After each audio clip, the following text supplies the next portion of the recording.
Hi, everyone. It's me, Tim. And today I want to talk about the evolution of flaws. If you played the Outer Worlds, you know in there, flaws is a system mechanic where, as you play the game, it pays attention to things you do and then suggests a flaw. Like maybe you're scared of robots, or maybe you take a lot of falling damage a lot, or so you're afraid of heights because you take a lot of falling damage. the the idea for that germinated almost 37 years before that game. Let me walk you through this. And I think this is a good parallel to the video I did on why ideas aren't worthwhile, because this idea, came to me when I was a teenager, but it took decades for it to be honed into something that I put into an RPG the way I wanted it to be. So let's talk about that.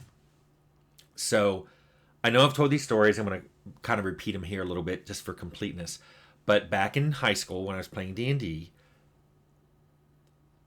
there was a couple times where low character stats led to really interesting characters. One of them was dumb dialogue, which actually ended up in Fallout over a decade later.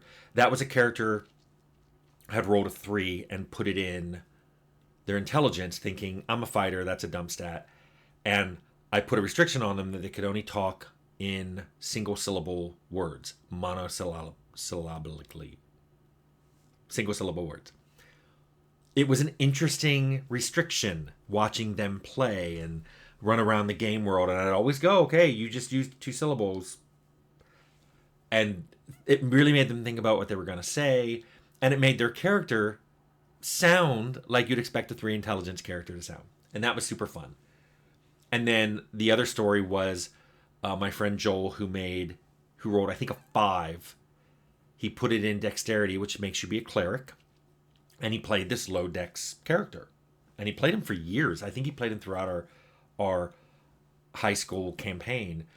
And his goal was to find gauntlets of dexterity so he could finally have an 18 dex. But what was cool about that was, so here was how this character played. And by the way, when I pointed out to him that when he was surprised, the rule said you don't get your dex adjustment when you're surprised. Not bonus, adjustment. Meaning his dexterity was so low that he was easier to hit. It made his AC higher. Remember, in original D&D, high AC is worse. Which meant when he was surprised, he couldn't jump into a sword or into an arrow. He was too surprised. So when he was surprised, his AC was better. That was an odd realization.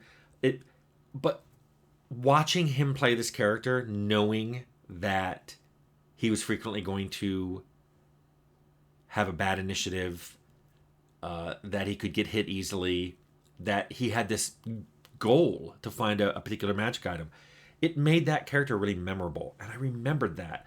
And it was the first realization I had, that players loved anything that made their character unique. And that also they did like overcoming challenges. If you put a challenge in the game that was unique to their character, they loved having to do that.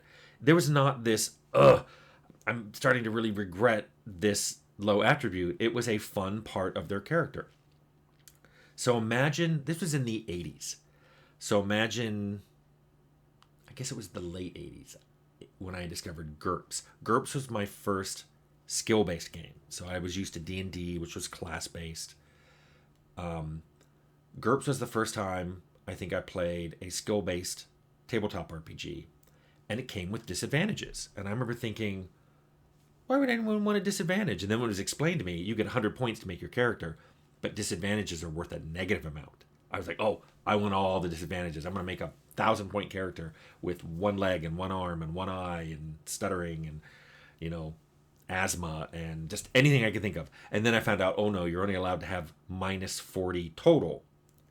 Otherwise you'd make an unplayable character. But still, you could make a 140-point character if you took 40 points of disadvantages. I loved it. Except for one thing. it always bugged me that I had to pick those disadvantages before the game started. So I'd have to come up with a complete concept of my character. Unlike when you're playing the game and you can gain disadvantages or advantages, and you can also you get skill points. I kind of wish I could say, hey, can I reserve -10 points for things I want to add later? I want to, while I'm playing, decide my character is afraid of monsters or my character is afraid of magic or whatever. But there was nothing in the game to do that. We could have put it as a house rule, but I remember thinking, I'd like to do that. So that would have been late 80s, early 90s. Jump forward to 2003, and I'm doing Temple of Elemental Evil. And I wanted to put something in that I called the ego page. The ego page was things like, what's the most damage you ever did, most monsters you ever killed, most powerful spell you ever threw, things like that. It kept track of things your character did that were kind of memorable. And players really liked it, but one thing I noticed when I read some reviews and some online comments is people really liked the idea that the game was watching them. Because they liked my games because they were reactive. But this was hard evidence that the game was watching and tabulating what you did. And people really liked that. And I was like, hell yeah. I'm glad they liked being watched. Because after Temple, so starting in the early 2000s, games started coming out with achievements. And achievements weren't quests and they weren't tasks. It was the game noticing you had done something and just saying, achievement, you fell more than 100 feet. Achievement, you just killed 10 monsters. Often you didn't get anything for these. You were just told you achieved it. That alone was rewarding to players. And I was like, wow, they like achievements. Just being told you did something. And sometimes it was something they already knew they did. They knew they fell. But it's like, wow, the game knows I fell 100 feet and survived. Go me. Well, achievements meant that a lot of code had to be put into the game to track the player. Or a better way of saying that is we had to systemize a method of tracking achievements so that it was easy to do. You could, at any point in code where you could check that something happened, there'd need to be an easy way to throw that in the achievement tracker. So we did that. That still germinated in my head for a while until 2016, and I'm putting together the very early system mechanics for Outer Worlds. And I think I've mentioned before, every time I do a game, I like to do something new. I like to be able to point at something in the game and going, I don't think you've ever seen that before. It could be a setting, it could be a system mechanic, it could be even an unusual kind of quest or character, but I want to be able to point to it and go, I don't think you've seen that before. That's what flaws were for me for Outer Worlds. People were quick to go, isn't that like GURPS disadvantages? I'm like, yes and no. It's more like achievements that come with a reward of a perk, but it's also like a GURPS disadvantage that you get to buy later after your character's made, but not really because you don't get to pick it. It's picked for you. It's us tracking the player and saying, hey, these things have happened to you. We've seen them. If you agree that this would have this effect on you, which is a penalty, would you accept that? And we'll let you pick a new perk. We'll give you a perk point. So, and by the way, the original design was every flaw had 5 associated perks, and you got to pick which one. For example, if you were afraid of robots, if you had robophobia, the flaws might be the increased adrenaline makes you do more damage, or you have a higher movement speed when you're around robots, or you perceive robots from a greater distance. Your perception is treated as +2 because the moment a robot comes into view, you're watching it. I wanted to do those. We ran out of time. But so that's even kind of what I'm saying. The moral of this whole video is you can have an idea. It takes a long time for you to find how to express that idea correctly.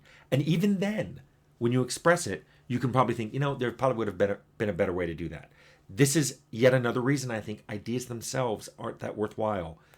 It took me a long time to take this idea of a flaw and figure out how to do it in code, how to make it fun for the player, how to make it something they'd want to do. And it came together as a result of a bunch of different things, of seeing GURPS disadvantages, seeing how people liked having challenges in my D&D game, seeing that people liked being tracked on the Temple of Elemental Evil ego page, and it through achievements. And all that came together with Outer Worlds flaws.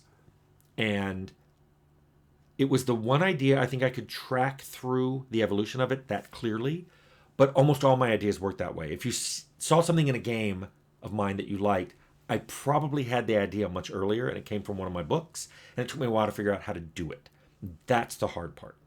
So I hope you like this example of how an idea grows into being. Anyway, thanks.